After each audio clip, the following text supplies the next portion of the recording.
नांदेड जिल्ह्यातील माहूर शहरातील कपिलेश्वर धर्मशाळेचे संचालक भारत बेहरे वय वर्ष 60 हे कपिलेश्वर धर्मशाळा ते न्यायालयापर्यंत दररोज मॉर्निंग वॉकला जातात. आज सकाळी मॉर्निंग वॉक वरून परत येत असताना औरंगाबाद जिल्ह्यातील पिशोर येथील एका भाविकाच्या कारणे त्यांना हॉटेल षडानन समोरून मागून जोराची धडक दिल्याने भारत बेहरे यांचा जागीच मृत्यू झाल्याची घटना सकाळी 6:15 वाजण्याच्या सुमारास घडली आहे.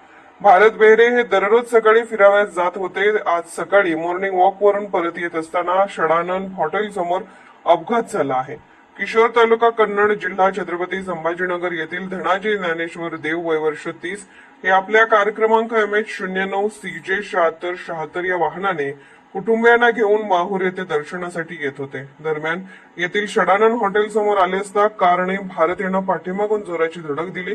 यामध्ये 30 ते 35 फूट फरफटत गेले. त्यामुळे त्यांच्या डोक्याला, तोंडाला, कमरेला जोराचा मार लागला व त्यातच त्यांचा जागीच मृत्यू झालाय.